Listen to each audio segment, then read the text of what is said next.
Well, welcome to another episode of Comic Book Squares. This is going to be an interesting one. This is going to be Pop Star Assassin. And my name's Shane. I'm Paul. I'm Ben. And I'm Mike. Let's get this show started.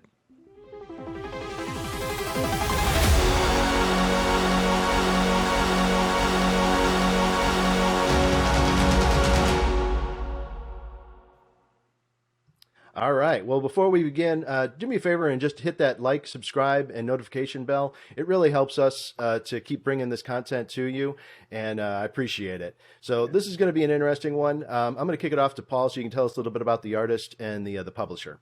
Yeah, great. Thanks, Shane. So Pop Star Assassin is,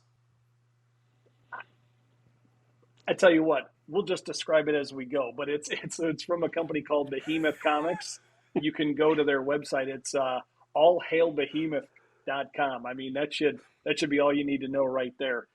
Basically, it's allegedly Elvis is dead, or is he? Somehow a coke addicted Elvis impersonator suddenly shows up and is in between like a mob hit and a government conspiracy, and it's all put together by a group of real interesting creators. Now, I'm not too familiar with their work. Again, Behemoth being one of the many indie companies that we talk about, but Ed Lavalle is the creator and the writer.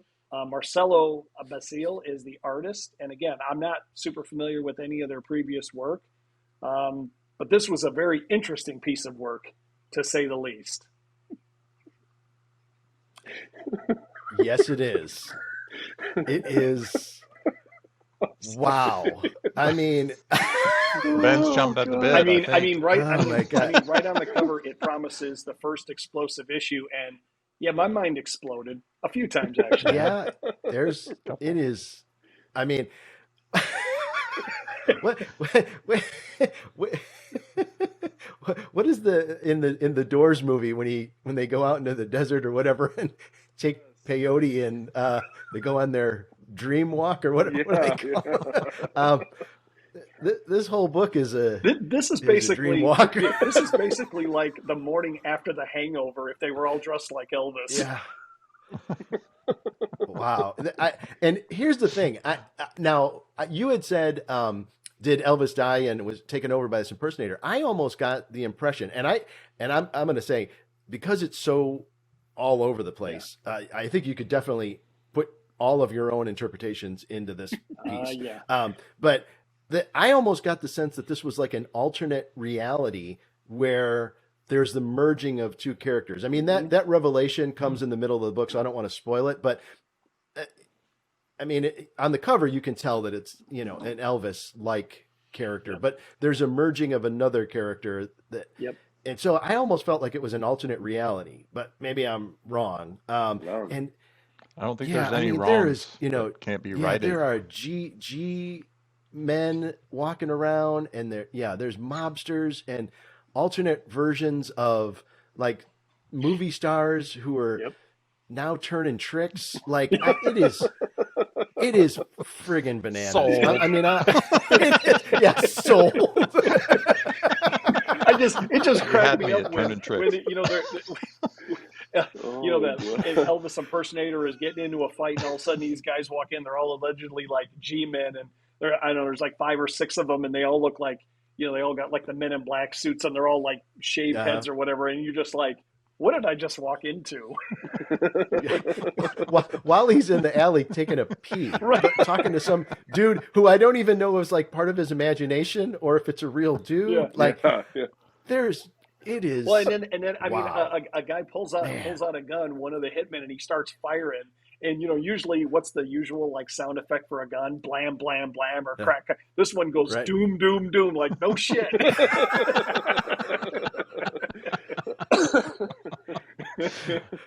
That's And then the government agents try to shoot back, and their guns go pock, pock, pock. He's got the hand cannon, and they got like the cap guns you had when you were 4 years old. Pop, pop, pop, pop. Right.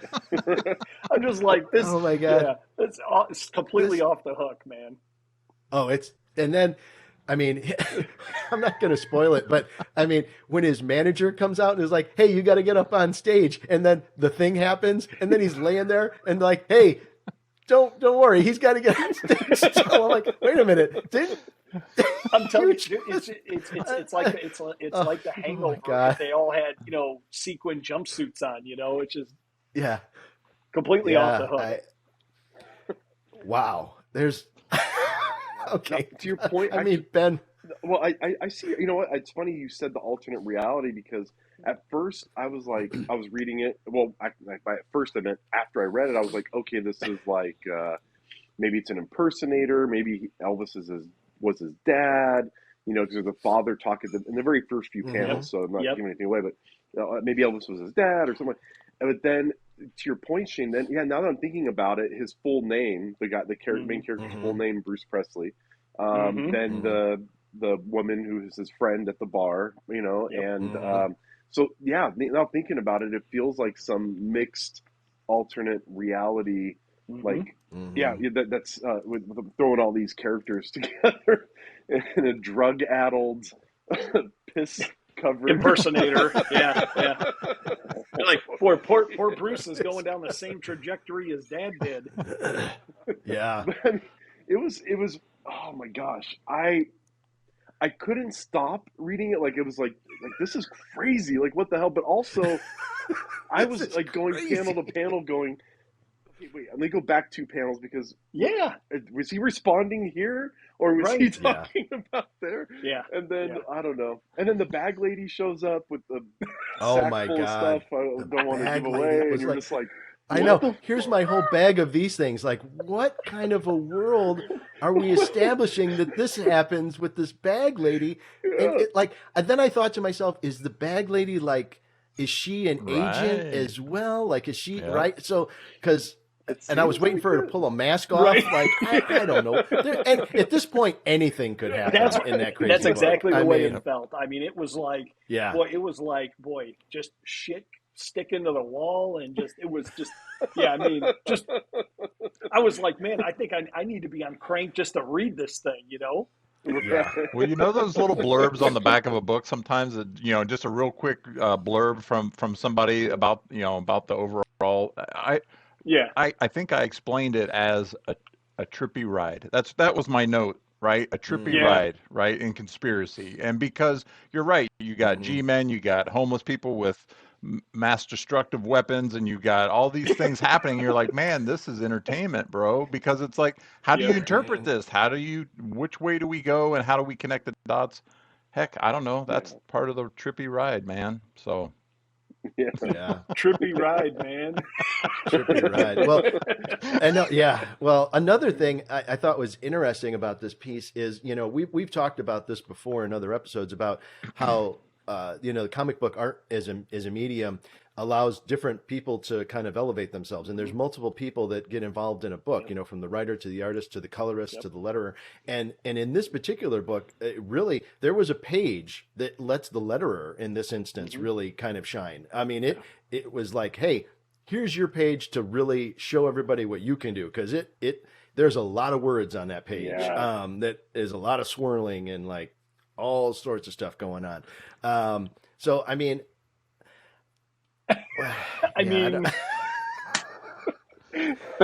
wow. I do give credit to the letterer a lot in this. Yeah. I mean, there was some cool, you're bringing up the sound effects and stuff, Paul. I mean, some fun little choices, and then that page, that splash page with, and that was actually really cool. But again, I was like, what is going on? But it's going on? What is going on? Really, really cool. Yeah. I mean, there was some fun art in it and stuff, This is a book you need to be ready. No, I was going to say, this is a book you need to be ready to read. You can't just sit down and be like, I'm just going to breeze through this book and move on.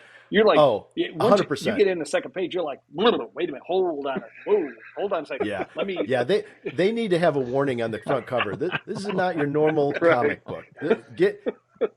Get a drink Get comfortable. and take settle a drink. in. Take a drink. Yeah, take a drink because we're going for a ride. Seatbelt on. Throw it over your shoulder. Smack yourself in the face. What were you going to say, Ben? Just the only issue I had. So the art was fun, but there were a few times I was like trying to tell who's who again, like trying to, like I think you said something, Shane, about like it looked like the manager or something happened, and then you think I thought I saw the manager later, but I was like, but was that a different character? I can't tell what's the characters going on. So there was a couple of issues. Every couple panels, there's somebody new coming in, and they make an impact right away, whether they're shooting guns or throwing somebody or fighting somebody. And you're just like, who the hell threw that punch? You feel like you're in the middle of a bar brawl. Yeah, right. Ball on an 8-ball. Yeah, definitely. 8-ball bar brawl. Oh my god! And there's an awful lot of talk about piss in this book. An awful lot. Well, I mean, it only makes sense if you're tripping balls. There's going to be a lot of piss. Yeah. Right? Oh my god, man! Oh man, it is. Yeah, and then this whole thing about like the alternate reality too, or maybe it's not, because like he did say, he keeps making reference to his father. Yep. And his father was also like. So is this an alternate reality? But like there was an Elvis in this reality, but he.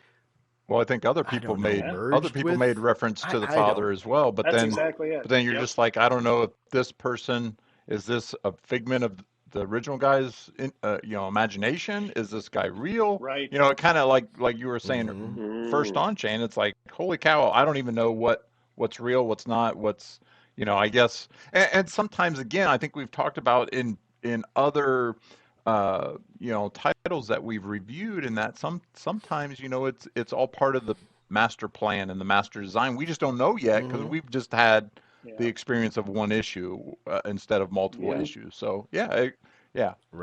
Entertainment, man. Definitely entertaining. Yeah, well, back to this, right? Entertainment. It is back to this idea that there's like, potentially people are there but aren't really there. Like, have you ever seen True Romance? Yep. Oh yeah. Yes. Christian Slater. Okay, so like Elvis comes into him. Elvis appears to him like as a vision, and he's not really there. And so. Like, is there some of that going on? Like, like these characters are there that aren't really there. There's man, oh man. Another thing I will talk about real quick. Oh, sorry, Ben. No. So just not only the art can sometimes be a little confusing, I think, but the colorist also, I felt like had an opportunity to really shine here, because like the use of uses blues to, in the shadows and like these bright colors behind there. And I felt like the colorist really, really stepped up was a really important element to this particular book. But sorry, Ben. I don't know what you want to say. I loved like some of the stuff in the alley. Like people's skin was like a blue, he did it in blues and stuff because of the light, the natural night light that would be shining on them. So I loved how the colorist captured that. No, I totally forgot what I was going to say. So, but I love the colorist. So, it goes back to the to like what's happening and what's not a vision, what isn't. So on that splash page we were talking about where the letterer got a lot of action, there were certain things written in there, because I read like each part. There's certain things written in there about like waking up and stuff and all that made me go, okay, is this some vision? Paul, you said like the Spirit Quest thing from the Doors, whatever. Is this something like, is this real person in some sort of fever dream coma thing, and this is all this craziness going on? So I don't. There's a lot of questions that came out of that, out of the book. I would. I think that's a really great way to say it. This book has a lot of questions. A lot. It's appreciated. It's literally like somebody rolled a grenade into a room, and you're looking for a way out before it goes off. You're like, oh my god, I gotta fight. It's what is going on here? Yeah. I mean, it tells you right on the cover, right? First explosive issue. And by the way, Ben, there's your 8-ball. Right. Yeah, crazy stuff. I think as far as discovering interesting things, I think if you're watching this show to discover new indie books, and you may be involved in the drug culture and enjoy that part of your life, then this might be the book for you, because it is a trip. If you're looking for that experience in an art form, then this might be what you've been searching for. That's a hell of a pitch. If you're tripping balls or currently need to trip balls and your doctor won't prescribe the right medication, we've got the book for you. Check out Pop Star Assassin. Side effects may include You're right. Yes. Confusion. Is this an alternate reality? Am I living in an alternate reality? Right? Yes. Right? Yeah. What If is you've that? had enough of superheroes and you want to trip balls, then You stumble into this. Well, I mean, just looking at the cover, first of all, they got Bruce there. He's a lot more slender than Elvis was at the end there. So I wasn't sure that was Elvis right away. As I was reading through it, I'm like, and then obviously it comes out, looking for my father's killer. I'm Bruce. You kind of thing. You're like, oh, wait a minute, what? And it just completely curveballed from there, man. I mean, it was just, I mean, if you're looking for, like you said, Shane, if you're looking for something to just go, wait a minute, let me go back to the first page and read that again, because I ain't even sure what I saw. I don't think I see what I saw, what I read, and you got to just start all over. I read it myself. I've read it a couple of times. I'm still not sure what the hell's going on, but I love it. But I mean, I'm just not sure that I know what the hell's going on. It's like life. Yeah. Right. Yeah. It's life. Yeah. I think it's interesting, that to take the art form in a really weird, different direction. It's people always say, "Oh, comic books are just superheroes and heroes and villains fighting." Nope, no, not at all. This is. I'd also say to those like folks that say there's no original stories out there. Well, guess what? This is an original story. Boom. Oh yeah. Yeah. Heck yeah! I have not seen this before. Not like this. Nope. Not like this. When I'm thinking about it, do you remember, Shane? I know you started reading it too. Ant Kind by Charlie Kaufman. Oh yeah, yeah. It is so all over the place. It's a Charlie Kaufman's first novel, and if you haven't picked it up and you've heard everything we're saying about this book, then get Ant Kind. If that's this book sounds like it's your thing, Ant Kind is the same way. Now that we've been talking about it, all of a sudden that popped into my head. The things just seemingly all disparate and everywhere, and you're like, what the hell's going on with these characters and this timeline and all that. So and now that I'm talking about it, I thoroughly enjoyed Ant Kind, and when I read this book at first, I was like, what the fuck? I'm so confused. But now that I'm thinking about it, maybe if I had the whole thing to keep pouring through. So that does kind of, to their credit, the writer's credit, I do kind of want to check out the rest of the series and see okay, where are you going with this? Yeah. And I was going to say, if you guys are interested and you go to Behemoth Comics website, you can see the other covers for the subsequent issues, and it stays interesting. You know what I mean? It's not the same. It's the same style, but it's not the same characters. So they are moving it forward a little bit. So it is kind of like that. It's set in 1977, so it is kind of like that. That mid 70s fever dream type thing that I think those of us that were alive then we realized the late 70s to the mid 80s were kind of this is what this is. So whoever whoever thought, hey, I'm going to set it in the 70s. I mean, they kind of got that.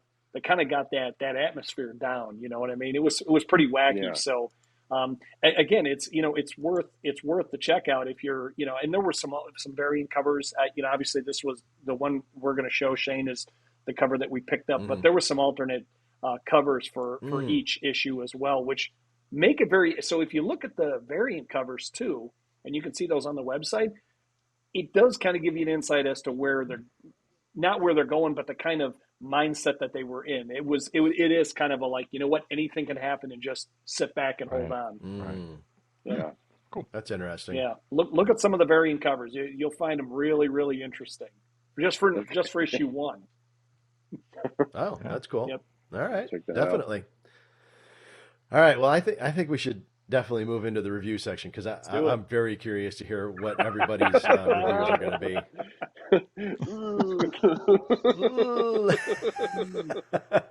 I'll go first.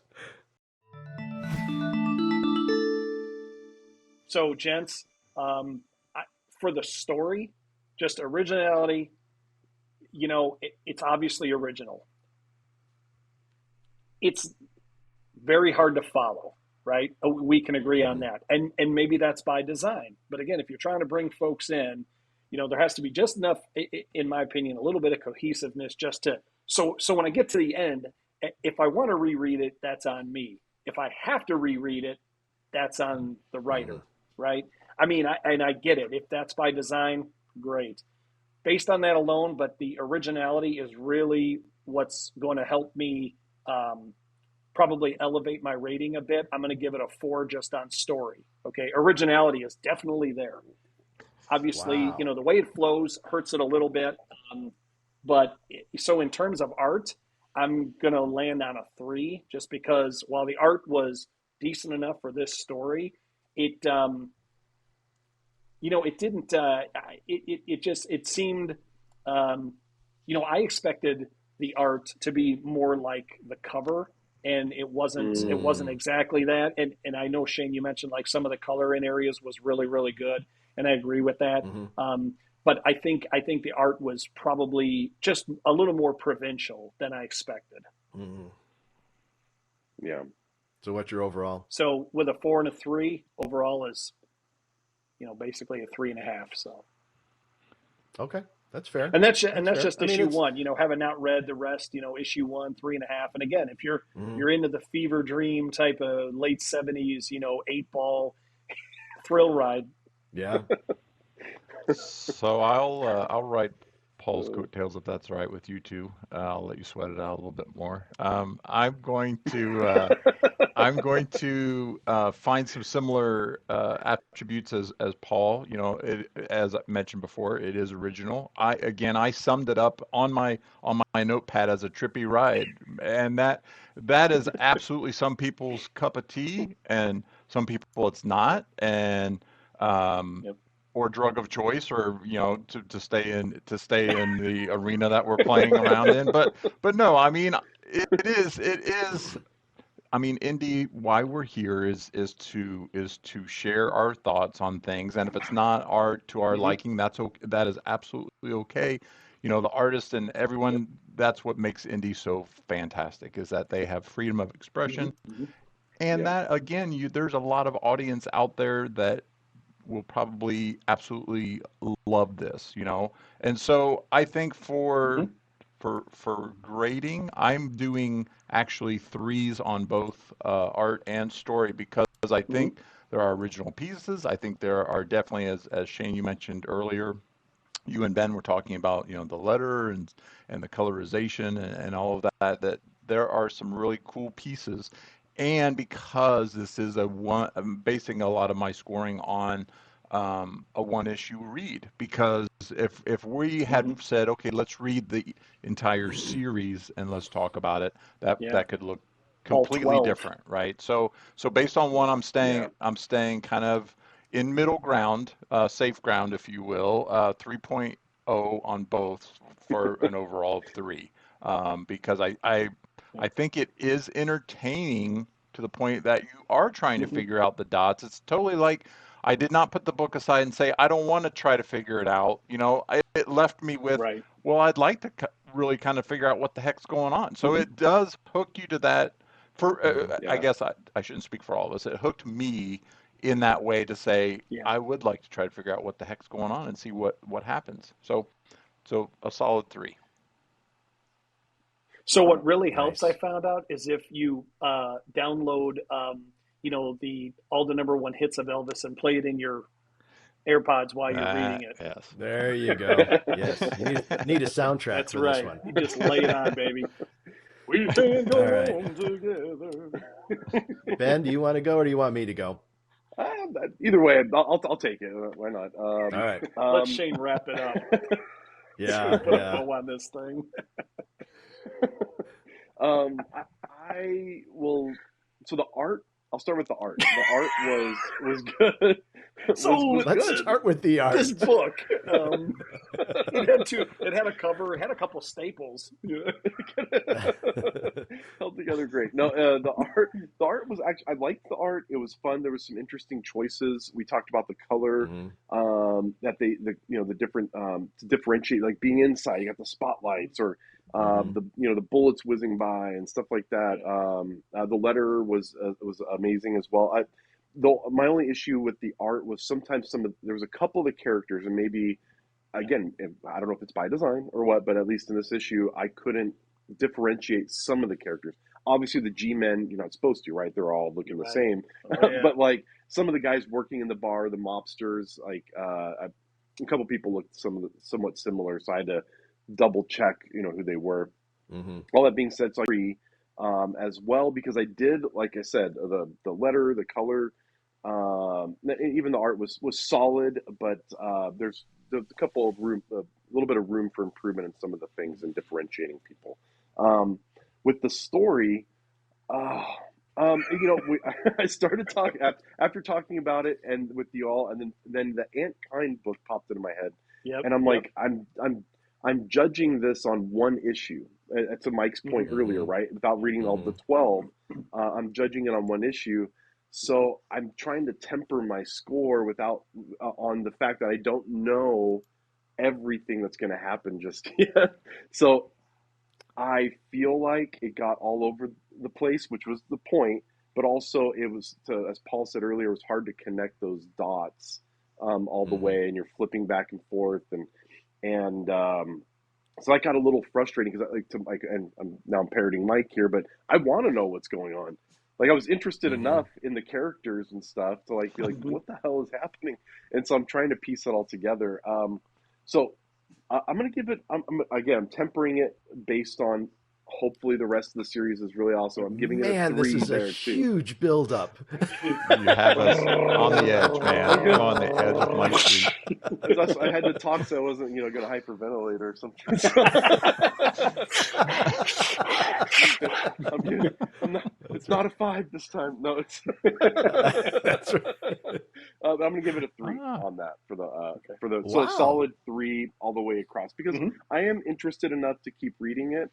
I do think there's room for improvement in pacing and helping things make sense. But when I think about some of the other crazy books I'd like to read and how things don't always connect, like Vonnegut books and stuff like that, things get everywhere, and you're trying to piece it together yourself. I'm giving them the benefit of the doubt that's going. All this is leading somewhere that will make some sense. Okay, well, I definitely tend to score a little bit rougher sometimes. With that said, I'm glad that I went last because I'm probably going to adjust one of my scores. I initially, for the story, I was actually at a 1.5 initially, just because I was just so confused, and it didn't, the clarity was not there. And I'll be honest, the drug culture side is just not my bag. It's not what I'm into. So maybe I just didn't appreciate whatever was going on with tripping all over the place. But with that said, I there's something there, and I do love the idea of merging two historical characters together, and they're like, there's all that talk of Elvis being involved with the CIA at some point, and like kind of merging all that, I think is a super interesting idea, and it would be interesting to see where they would go with the next 12 issues. So I'll modify it to a 2 for the first issue. And art-wise, I'm right in line with all you guys. I felt like I gave it a 3 but I also felt like the other members of the art staff, the letterer and the colorist, really helped.